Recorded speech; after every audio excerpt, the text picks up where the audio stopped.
ಎಲ್ಲರಿಗೂ ನಮಸ್ಕಾರ. Learn with Chetan YouTube ಚಾನಲ್ಗೆ ನಿಮ್ಮೆಲ್ಲರಿಗೂ ಆಧಾರದ ಸುಸ್ವಾಗತ.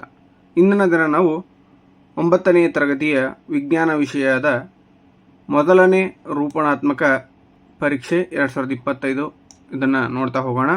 ಸೊ ಇದು ವಿಜ್ಞಾನ ವಿಷಯದ ಒಟ್ಟು 20 ಅಂಕಗಳನ್ನು ಒಳಗೊಂಡಿರ್ತದೆ. ಸಾಧನಾ ಪರೀಕ್ಷೆ ಒಂದು FA1 ಅಂತ ಕೂಡ ಕರಿತೀವಿ. ಇದನ್ನು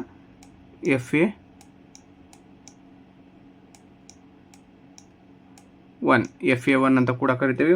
ವಿಜ್ಞಾನ ವಿಷಯ ಆಗಿರ್ತದೆ. 9ನೇ ತರಗತಿ ಹಾಗೂ ಅಂಕಗಳು ಒಟ್ಟು 20 ಅಂಕಗಳು ಇರ್ತವೆ. ಸೊ ಇದು ಒಂದು ಪ್ರಶ್ನೆ ಪತ್ರಿಕೆಯನ್ನು ಸಂಪೂರ್ಣವಾಗಿ ಮೊದಲಿಗೆ ಪ್ರಶ್ನೆಗಳನ್ನು ನೋಡ್ತಾ ಹೋಗೋಣ. ತದನಂತರ ನಾವು ಉತ್ತರಗಳನ್ನು ವಿವರಣೆಯನ್ನು ನೀಡ್ತಾ ಹೋಗೋಣ.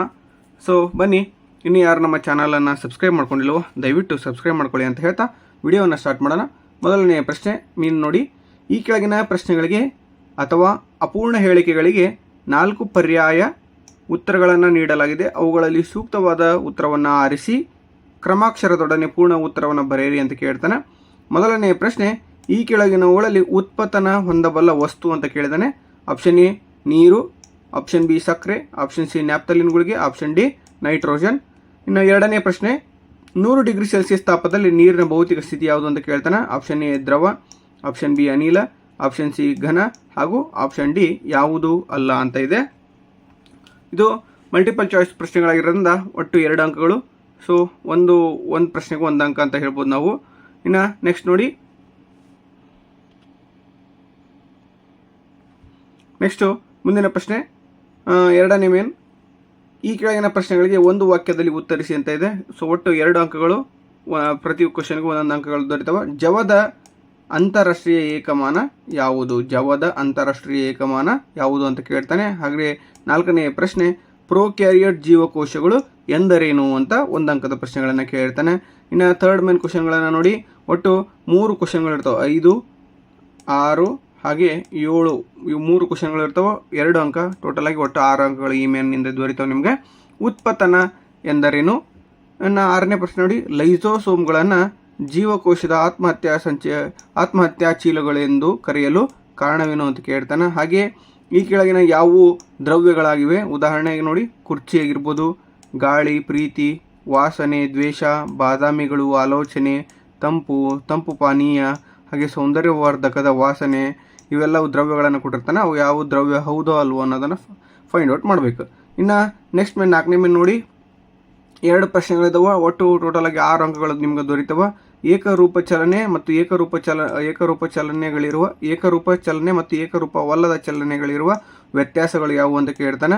ಇನ್ನು 9ನೇ ಪ್ರಶ್ನೆ, ಬಾಷ್ಪೀಕರಣದ ಮೇಲೆ ಪ್ರಭಾವ ಬೀರುವ ಅಂಶಗಳು ಯಾವುವು ಅಂತ 3 ಅಂಕದ ಪ್ರಶ್ನೆಯನ್ನು ಕೊಟ್ಟಿರ್ತಾನೆ. ಹಾಗೆ ಈ ಒಂದು ಪರೀಕ್ಷೆ ಕೊನೆಯ ಭಾಗವಾದಂಥ 5ನೇ ಮೇನ್ ನೋಡ್ತಾ ಹೋಗೋಣ. ಪ್ರಾಣಿ ಜೀವಕೋಶದ ಚಿತ್ರ ಬರೆದ ಭಾಗಗಳನ್ನು ಗುರುತಿಸಿ ಅಂತ ಒಟ್ಟು 4 ಅಂಕದ ಇದು ಪ್ರಶ್ನೆ ಆಗಿರ್ತದೆ. ಸೊ ಒಟ್ಟು ಟೋಟಲ್ ಆಗಿ ನಿಮಗೆ ಈ ಒಂದು ಪ್ರಶ್ನೆ ಪತ್ರಿಕೆಯಿಂದ ಒಟ್ಟು 20 ಅಂಕಗಳು ದೊರೀತವೆ. 20 ಅಂಕಗಳು ದೊರೀತವೆ. ಈ ಪ್ರಶ್ನೆ ಪತ್ರಿಕೆ ನೋಡಿದ್ದಾಯಿತು. ಇವಾಗ ನಾವು ಉತ್ತರ ಪತ್ರಿಕೆಯನ್ನು ನೋಡ್ತಾ ಹೋಗೋಣ. ಸೊ ಮೊದಲನೇ ರೂಪಣಾತ್ಮಕ ಪರೀಕ್ಷೆ ಹೌದಾ, ಜುಲೈಲಿ ನಡೀತಾ ಇದೆ. ಸಾಧನಾ ಪರೀಕ್ಷೆ ಉತ್ತರಗಳು ಅಂತ ಹೇಳ್ಬೋದು ನಾವು ಇದನ್ನ. ಓಕೆ, ಮೊದಲೇ ಪ್ರಶ್ನೆ ನೋಡ್ತಾ ಹೋಗೋಣ ಬನ್ನಿ. ಮೊದಲೇ ಪ್ರಶ್ನೆ ಏನಿದೆ? ಈ ಕೆಳಗಿನವುಗಳಲ್ಲಿ ಉತ್ಪತನ ಹೊಂದಬಲ್ಲ ವಸ್ತು ಅಂತ ಕೇಳಿದಾನೆ. ಆಪ್ಷನ್ ಎ ನೀರು, ಆಪ್ಷನ್ ಬಿ ಸಕ್ಕರೆ, ಆಪ್ಷನ್ ಸಿ ನ್ಯಾಪ್ತಲಿನ್ ಗುಳಿಗೆ, ಆಪ್ಷನ್ ಡಿ ನೈಟ್ರೋಜನ್. ಅದರ ಉತ್ತರ ಯಾವುದಪ್ಪ ಅಂದರೆ ಆಪ್ಷನ್ ಸಿ ನ್ಯಾಪ್ತಲಿನ್ ಗುಳಿಗೆ ಅನ್ನೋದು ಸರಿಯಾದ ಉತ್ತರ ಆಗಿರ್ತದೆ. ಓಕೆ, ಇನ್ನು ಎರಡನೇ ಪ್ರಶ್ನೆ ನೋಡಿ, 100 ಡಿಗ್ರಿ ಸೆಲ್ಸಿಯಸ್ ತಾಪದಲ್ಲಿ ನೀರಿನ ಭೌತಿಕ ಸ್ಥಿತಿ ಯಾವುದು ಅಂತ ಕೇಳಿರ್ತಾನೆ. ನೀರಿನ ಭೌತಿಕ ಸ್ಥಿತಿ ಯಾವುದಪ್ಪ ಅಂದರೆ ಅನಿಲ ಆಗಿರ್ತದೆ. ನೀರಿನ ಭೌತಿಕ ಸ್ಥಿತಿ ಅನಿಲವಾಗಿ ಇರ್ತದೆ. ಇನ್ನು ಎರಡನೇ ಮೇನು, ಜವದ ಅಂತಾರಾಷ್ಟ್ರೀಯ ಪ್ರಶ್ನೆ. ಜವದ ಅಂತಾರಾಷ್ಟ್ರೀಯ ಏಕಮಾನ ಯಾವುದು ಅಂತ ಕೇಳ್ತಾನೆ. ಮೀಟರ್ ಪರ್ ಸೆಕೆಂಡ್ ಅನ್ನೋದು ಸರಿಯಾದ ಉತ್ತರ ಆಗಿರ್ತದೆ. ಜವದ ಅಂತಾರಾಷ್ಟ್ರೀಯ ಏಕಮಾನ ಯಾವುದು? Metre per second. ಇನ್ನು 4ನೇ ಪ್ರಶ್ನೆ ನೋಡಿ, ಪ್ರೋಕ್ಯಾರಿಯೋಟ್ ಜೀವಕೋಶಗಳೆಂದರೇನು? ಪ್ರೋಕ್ಯಾರಿಯೋಟ್ ಜೀವಕೋಶಗಳು ಎಂದರೇನು ಅಂತ ಕೇಳ್ತಾನೆ. ನ್ಯೂಕ್ಲಿಯರ್ ಪೊರೆ ಇಲ್ಲದ ಜೀವಕೋಶವನ್ನು, ಅಂದರೆ ನ್ಯೂಕ್ಲಿಯರ್ ಪೊರೆ ಇಲ್ಲದ ಜೀವಕೋಶಗಳನ್ನು ಹೊಂದಿರತಕ್ಕಂಥ ಜೀವಿಗಳು ಯಾವ್ಯಾವಲ್ಲ ಅವುಗಳಿಗೆ ನಾವೇನಂತ ಕರಿತೀವಿ? ಪ್ರೋಕ್ಯಾರಿಯೋಟ್ ಜೀವಕೋಶಗಳು ಅಥವಾ ಜೀವಿಗಳು ಎಂದು ಕರೆಯುತ್ತೇವೆ. ಇನ್ನು 3ನೇ ಮೇನ್ 5ನೇ ಪ್ರಶ್ನೆ ನೋಡ್ತಾ ಹೋಗೋಣ. ಒಟ್ಟು 3 ಪ್ರಶ್ನೆಗಳಿರ್ತವೆ. 2 ಅಂಕ, ಟೋಟಲ್ ಆಗಿ 6 ಅಂಕಗಳು ಈ ಒಂದು ಮೇನಿಂದ ದೊರೀತವೆ. ಸೊ ಉತ್ಪತನ ಎಂದರೇನು ಅಂತ ಇದೆ. ಒಂದು ಬದಲಾವಣೆಯಲ್ಲಿ ಘನ ವಸ್ತು ದ್ರವ ಸ್ಥಿತಿಗೆ ಬರದೆ ನೇರವಾಗಿ ಅನಿಲ ಸ್ಥಿತಿಗೆ ಬದಲಾಗುವುದನ್ನು ಉತ್ಪತನ ಎಂದು ಕರೆಯುತ್ತೇವೆ. ಒಂದು ಬದಲಾವಣೆಯಲ್ಲಿ ಘನ ವಸ್ತು ಏನಾಗ್ತದಪ್ಪ ಅಂದರೆ ದ್ರವ ಸ್ಥಿತಿಗೆ ಬರಂಗೇ ಇಲ್ಲ, ಡೈರೆಕ್ಟಲ್ಲಿ ಹೋಗ್ತೈತಿ, ಅನಿಲ ಹೋಗ್ತೈತಿ. ಘನ ವಸ್ತು ಡೈರೆಕ್ಟಾಗಿ ನೇರವಾಗಿ ಅನಿಲ ಸ್ಥಿತಿಗೆ ಹೋಗ್ತದೆ, ದ್ರವ ಸ್ಥಿತಿಗೆ ಬರುವುದಿಲ್ಲ. ಹೌದಾ, ಘನ ವಸ್ತುವು ದ್ರವ ಸ್ಥಿತಿಗೆ ಬರದೆ ನೇರವಾಗಿ ಅನಿಲ ಸ್ಥಿತಿಗೆ ಬದಲಾಗುವುದನ್ನು ನಾವೇನು ಕರಿತೀವಿ ಉತ್ಪತನ ಅಥವಾ ವೈಸ್ ವರ್ಷ ಎಂದು ಕರೆಯುತ್ತೇವೆ. ಓಕೆ, ಇನ್ನು 6ನೇ ಪ್ರಶ್ನೆ ನೋಡಿ, ಲೈಸೋಸೋಮ್ಗಳನ್ನು ಆತ್ಮಹತ್ಯಾ ಸಂಚಿಗಳು ಅಥವಾ ಆತ್ಮಹತ್ಯಾ ಚೀಲಗಳೆಂದು ಕರೆಯಲು ಕಾರಣವೇನು ಅಂತ ಕೇಳ್ತಾನೆ. ಲೈಸೋಸೋಮ್ಗಳಲ್ಲಿ ಪ್ರಬಲ ಜೀರ್ಣಕಾರಕ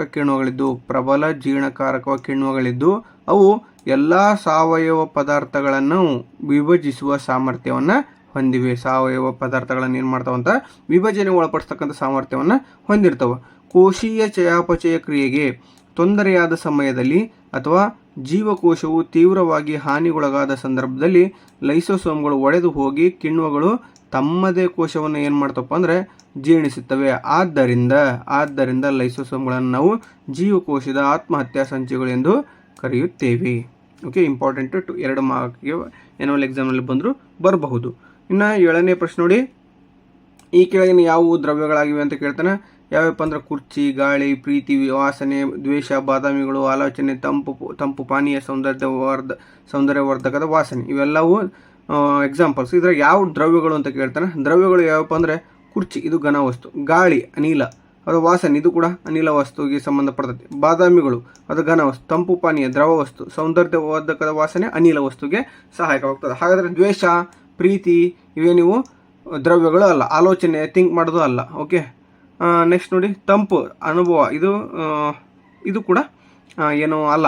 ಓಕೆನಾ, ತಂಪಾದ ಅನುಭವ ಕೂಡ ದ್ರವ್ಯ ವಸ್ತು ಆಗೋದೇ ಇಲ್ಲ. ಹಾಗಾದರೆ ಮುಂದಿನ ಪ್ರಶ್ನೆ ನೋಡ್ತಾ ಹೋಗೋಣ. 8ನೇ ಪ್ರಶ್ನೆ, ಏಕರೂಪ ಚಲನೆ ಮತ್ತು ಏಕರೂಪವಲ್ಲದ ಚಲನೆಗಳಿರುವ ವ್ಯತ್ಯಾಸಗಳನ್ನು ಕೇಳ್ತಾನೆ. ಬನ್ನಿ ವ್ಯತ್ಯಾಸಗಳನ್ನು ನೋಡ್ತಾ ಹೋಗೋಣ. ಏಕರೂಪ ಚಲನೆ, ಕಾಯವು ಸಮಕಾಲಾವಧಿಯಲ್ಲಿ ಸಮದೂರಗಳನ್ನು ಕ್ರಮಿಸಿದರೆ ಅದನ್ನು ಏಕರೂಪ ಚಲನೆ ಎಂದು ಕರೀತೀವಿ. ಅಂದರೆ ನಿರ್ದಿಷ್ಟ ಸಮಯಕ್ಕೆ ನಿರ್ದಿಷ್ಟ ದೂರವನ್ನು ತಲುಪಿದರೆ ಅದನ್ನು ಏಕರೂಪ ಚಲನೆ ಅಂತ ಕರಿತೀವಿ.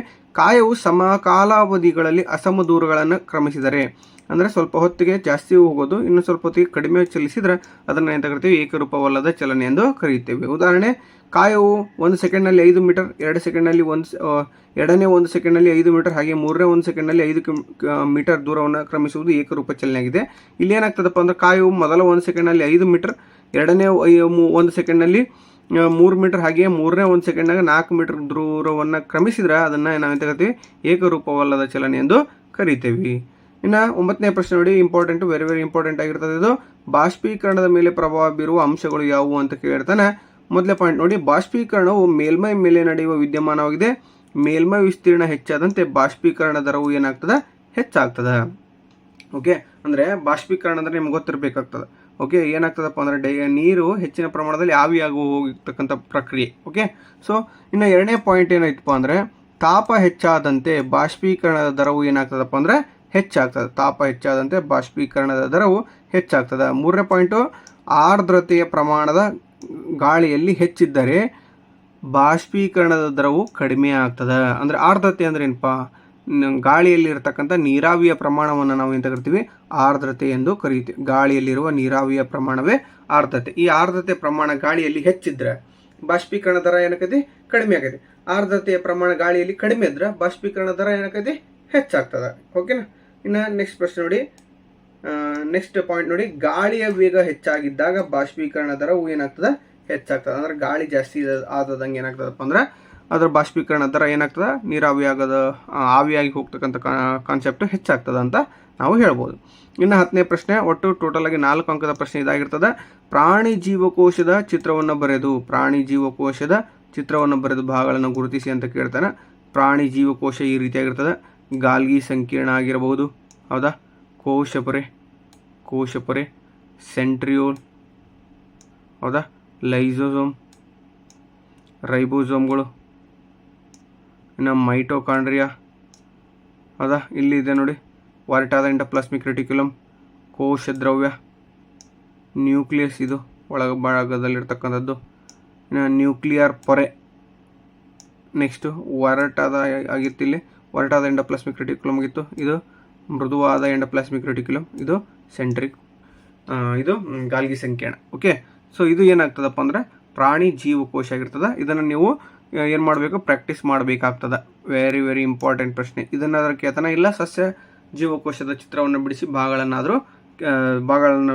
ಗುರುತಿಸಿ ಅಂತ ಈ ಒಂದು ಪ್ರಶ್ನೆ ಕೂಡ ಕೇಳೋ ಸಂಭವನೀಯತೆ ಹೆಚ್ಚಿರ್ತದೆ. ಓಕೆನಾ. ಸೊ ಈ ವಿಡಿಯೋ ನಿಮಗೆ ಇಷ್ಟ ಆಗಿದ್ದರೆ ದಯವಿಟ್ಟು ಲೈಕ್ ಮಾಡಿ, ಶೇರ್ ಮಾಡಿ, ಕಮೆಂಟ್ ಮಾಡಿ ಅಂತ ಹೇಳ್ತಾ ಇಷ್ಟೊತ್ತು ವಿಡಿಯೋವನ್ನು ನೋಡಿರ್ತಕ್ಕಂಥ ನಿಮ್ಮೆಲ್ಲರಿಗೂ ಕೂಡ ತುಂಬ ಧನ್ಯವಾದ ಅಂತ ತಿಳಿಸ್ತಾ ವಿಡಿಯೋವನ್ನು ಮುಕ್ತಾಯಗೊಳಿಸ್ತಾ ಇದ್ದೇವೆ. Thank you so much.